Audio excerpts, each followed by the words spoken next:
Assalomu alaykum mening qadrli muxlislarim. Aytgancha, hikoyamiz qahramonlarining ism-shariflari ba'zi bir sabablarga ko'ra o'zgartirilgan. Marhamat. Mening hikoyam mening baxtim va qo'rquvim haqida. Asli O'zbekistondanmiz.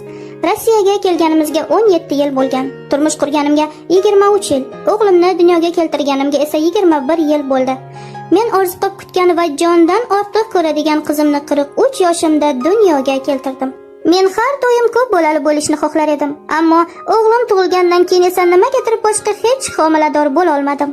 Erim bilan men barcha shifokorlarning ko'rigidan o'tib chiqdik, ammo ularning hammasi sog'lig'imiz borasida biron muammo yo'qligini va vaqti soati yetib hammasi yaxshi bo'lishini aytishardi.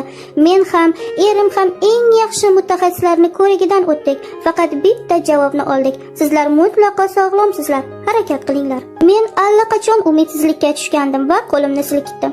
Endi nevaralarimizni kutamiz. Erim juda oliyjanob inson. U meni hamma tomonlama qo'llab-quvvatladi va o'g'limdan birdaniga bir nechta nabiralar so'raymiz dedi hazil ohangida. Men esa taqdiriga tan berdim. Yashashimiz juda yaxshi edi. Erim katta bir firmada bosh mutaxassis bo'lib ishlardi. Men esa tarjimon bo'lib. Uyimizdan tashqari dachamiz ham bor. O'sha yili o'g'limiz 20 yilligini shu dachamizda nishonlamoqchi bo'ldi. U dachaga o'g'limning kursdoshlarini va oilaviy do'stlarimizni taklif qiladigan bo'ldik. Biz kattalar bir muddat yoshlar bilan birga qoladigan, keyin esa yoshlarni o'zini qoldirib tarqaladigan bo'ldik. Bizning dacha juda chiroyli joyda, atrof qarag'ay o'rmoni bilan o'ralgan, yana daryo yaqinida. Qarag'ay ignalarining hidi juda ajoyib. O'g'limning tug'ilgan kuni 20-iyulda. Shu kuni ajoyib kun bo'ldi. Issiq ham emas edi. Tushlik vaqtiga yetib dachamiz odamlar bilan to'ldi. Biz hovlida katta stol qildik. Shashliklar qo'raga taxlandi va tabriklar quyildi. O'g'limning do'stlari hammasi xushchaqchaq, hazilkash edilar. Kuldik, xursandchilik qildik. Hamma xursand edi. Kun ajoyib o'tdi. Qorong'i tushganda do'stlarimiz ketishni boshladi. Bizlar mehmonlarimizni kuzatgach, o'g'limning kursdosh o'rtoqlari bazmni uy ichida o'tkazadigan bo'lishdi. Yoshlarga xalaqit qilmaslik uchun erim bilan men qo'shnilarimizning dachasiga tunashga bordik. Qo'shnilarimiz tatar millatiga mansub. Ular bilan mana 10 yildan ortiq vaqtdan beri do'stlashamiz. Yoz boshlanganida ular Kazan shahriga o'z ona yurtlariga qarindoshlarinikiga butun yozni o'tkazish uchun ketishgandi. Dachalarini kalitini bizlarga tashlab ketishdi. Dachadan xabardor bo'lib turishimiz uchun. Qo'shnilarimiz bilan juda ham inoqligimizdan hatto oramizda hovlidan to'g'ri o'tadigan maxsus darvoza ham bor, ko'chadan kirib yurmaslik uchun. Erimga ishdan qo'ng'iroq qilishganida biz allaqachon uxlagan edik. U zudlik bilan shaharga borishi kerak edi. Erimning oshqozonida yazvasi bor, ichish mumkin emas edi. Hushyorligi qo'l keldi. Taksi ham chaqirib o'tirmasdan o'zi mashinasini haydab keta qoldi. Men qoladigan bo'ldim. Aytib bo'ladimi, bu yoshlar bir baloni boshlamasin tag'in deb. Erim ketdi. Men esa yana o'rnimga cho'zildim. Bir qancha vaqt o'tib eshik taqillaganida meni allaqachon ko'zim ilingan edi. Uyqusiragan holda eshikni ochdim.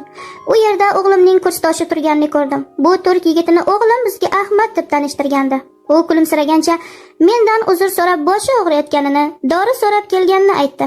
Men unga "Ha, albatta kiring" dedim va kosmetik sumkamni titkilay boshladim. Og'riq qoldiruvchi dorini topganimda nimadir paqillab ketdi. Uyda chiroq o'chdi.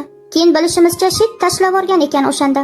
Biz qorong'u zulmatda qolib ketdik. Faqatgina ko'cha chirog'ining g'ira-shira nurigina xonaga salgina tushardi xolos. Bir pas o'tib esa tez orada men homilador ekanligimni angladim. Avvaliga men buni darhol tushunmadim.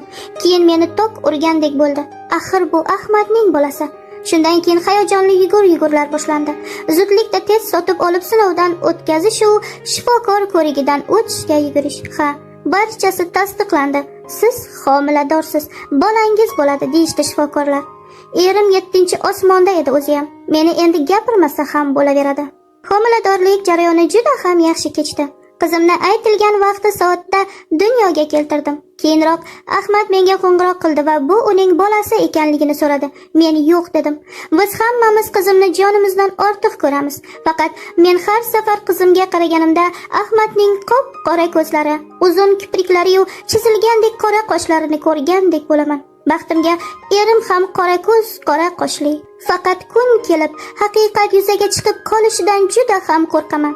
Men baxtimni yo'qotishni xohlamayman. Aziz kanalimiz kuzatuvchilari, yana bir hayotiy voqeaga asoslangan hikoyamiz ham o'z yakuniga yetay deb qoldi. Men esa sizlardan kanalimizga albatta obuna bo'lib, yana qo'ng'iroqcha va like belgilarini ham bosib qo'yishni unutmang deb so'rab qolaman. Shunda siz bizning yangi, qiziqarli, ehtirosli, ajabtovur va hayotiy hikoyalarimizdan birinchilardan bo'lib xabardor bo'lasiz. Bizni qo'llab-quvvatlayotgan barcha muxlislarimizga yana bir bor minnatdorchilik bildirib qolamiz. Sizlarga baxt va omad, mehr va muhabbat hamisha yor bo'lsin deya tilak bildirib, siz har azizlarim sog' va salomat bo'ling. E'tiboringiz uchun katta rahmat. Xayr, azizlarim.